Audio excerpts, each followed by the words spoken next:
Balhaya da sen ne aydarsın? O günü var. Ben tutmayın bildim de. Sağ sola.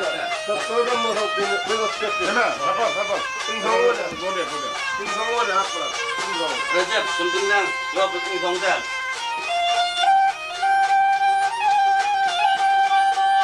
Bir de damanan bunu koyayım. İşte balhaya sorunu da.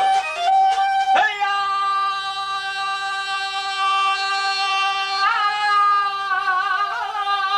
Bugün bana yoklu zahmet kılayım çağım. Dışlıklı. Selam. Hey aman vay kılar olsan beni dokma gel kılı selam. Ha!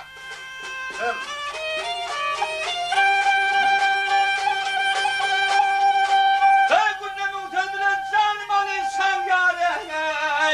Vay kılar olsan beni canım yâre selam. Ha!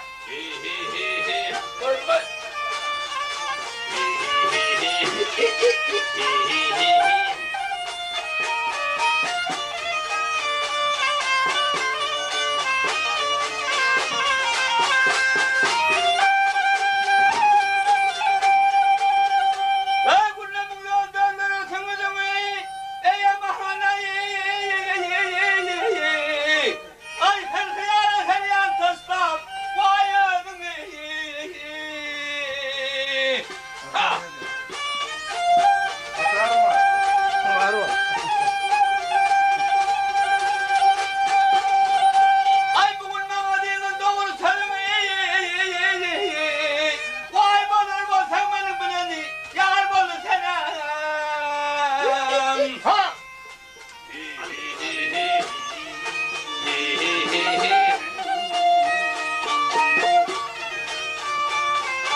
Uzaklı.